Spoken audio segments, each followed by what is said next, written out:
Here's Rodney Marsh. Good goal! Rodney's rant on goal time. Priceless. Well, it's time for another exclusive chat with Rodney Marsh here on Goal Time, and we're looking ahead to Saturday's big games. Leicester taking on Newcastle and Manchester United West Brom. But before we start looking at those, Rodney, Watford and Bournemouth will be in the Premier League next season. Both have played great attacking football this term, so it should be great for Goal Time users next season. Do you think they'll maintain the same approach, and how do you see them getting on generally next season in the Premier League? Watford and Bournemouth, I'm absolutely thrilled and delighted for Bournemouth to get into the Premier League. What a story, what a fantastic romantic story that's been at Bournemouth, you know, coming so close to actually going into administration and folding. And now here they are in the Premier League. What a absolute brilliant story that is. Watford, of course, they've changed manager 4 times this year. And they're in the Premier League, so fascinating times. And your question of how they're going to do next year, it's going to be tough. It's going to be really, really tough. The Premier League in recent years, we've seen it year after year after year, is very, very hard for these teams that come up. You've only got to look at Leicester and Burnley and Queen's Park Rangers from last year. They've been in the bottom all year. They've struggled all year. And coming into the final furlong of the season, they're still struggling. So you'd have to say that, you know, Watford and Bournemouth have really got it all to do. But they do play attractive football, Bournemouth, and we'll see how that goes down in the Premier League. Yeah, hopefully they'll stick with it because it has worked for them and will be great, as I say, for Goal Time users. Switching our attention then to Saturday's game, starting with the lunchtime kickoff, Leicester against Newcastle. Already looks like a relegation 6-pointer a little bit. Given all the good work Leicester have done in recent weeks, do you think they can now complete the job and stay up? Well, what a cracking football match this one is. Leicester have had 4 great results in recent weeks. Newcastle, an absolute nightmare period.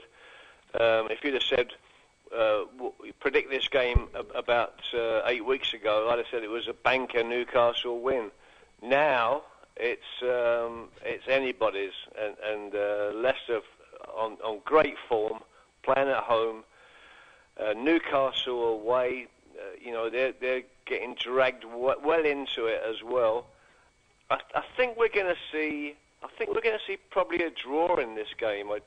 I can't separate the teams, but I also can't see Newcastle going away and winning. So it should be a very tense affair, this one.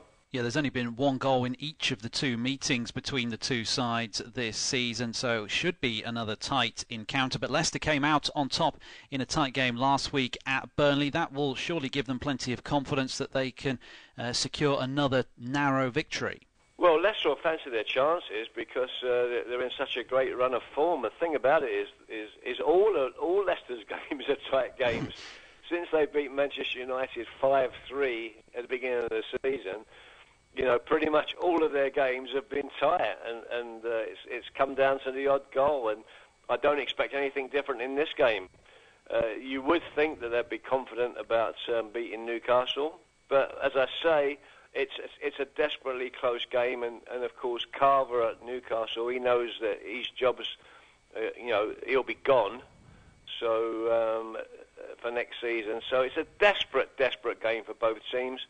A true 6-pointer in every sense of the word, and I think I'd go for 1-1.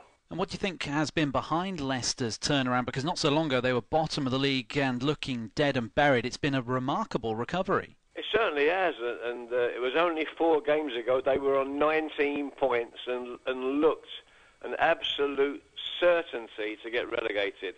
I've got to do a mea culpa because and apologise because I said they were toast 4 games ago. They're not. They've just remarkably picked up those 12 points, and they've got to be full of confidence. I really have, having looking at Leicester, you know, the team, I really have no idea how they've turned it around.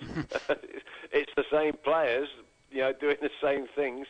So you'd have to say that Pearson, the manager, is probably behind it, and well done to them for turning it around.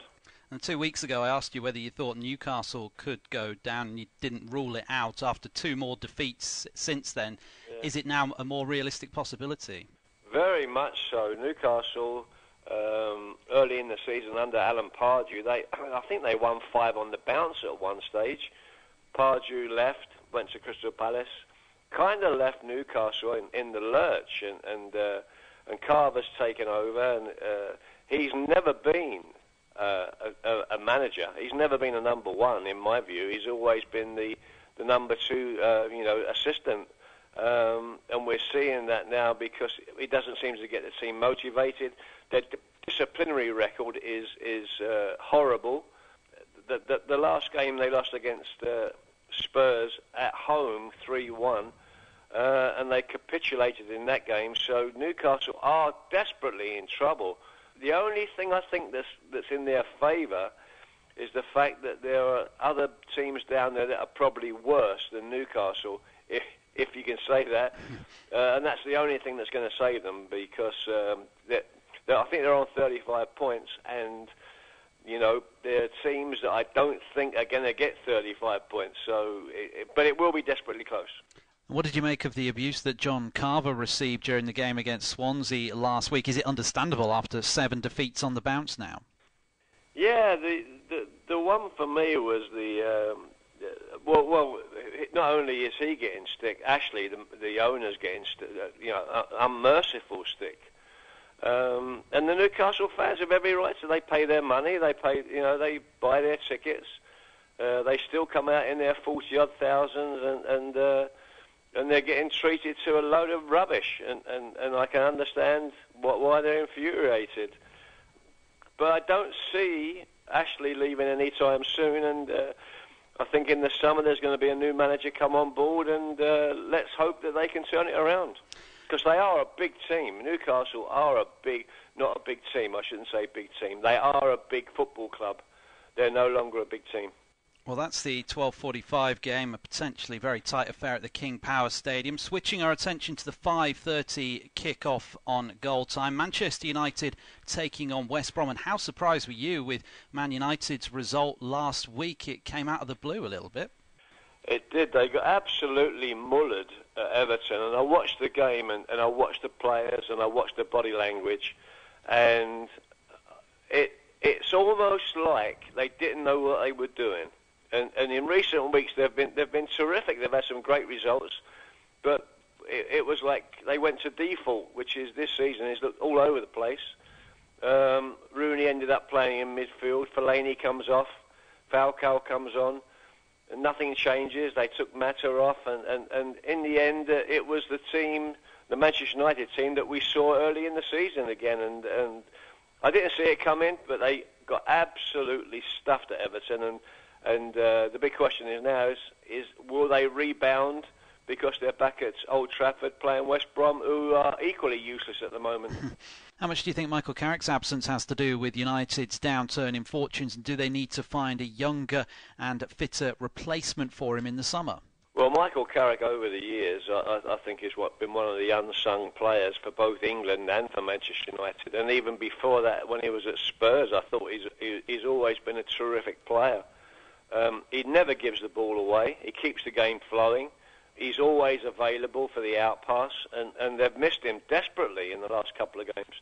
I think he's a very important player for Manchester United. I don't know if he's fit, if he's back fit yet for this particular game, but they do miss him, you're right. And finally, on the Man United front, do you agree with Louis van Gaal's sentiments this week that United could have won the league had it not been for their poor start to the campaign? No, I don't think that. I think that's easy to say when you went on the run that Manchester United went on to. I think that's probably PR. That's probably for the media. I don't think he feels that Manchester United were good enough this year to win the championship. It's Chelsea's all the way. They've since day one. Chelsea have been top of the league. They still are top of the league. They've got the best manager in the world in Jose Mourinho. So, no, I don't believe Manchester United would have won the league even if they've had a better start. No.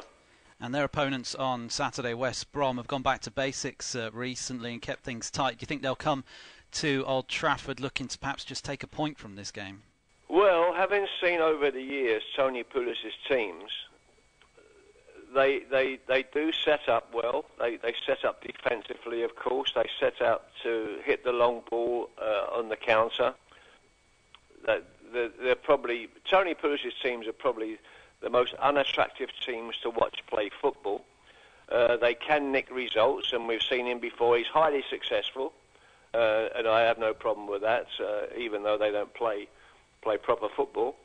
But it's up to Manchester United to break them down. I mean, it's no good saying teams play boring football and they won't attack and they park the bus. You've got to break them down, and good players, great players, find a way to do that. So that's the thing that I'll be looking at from Manchester United's point of view.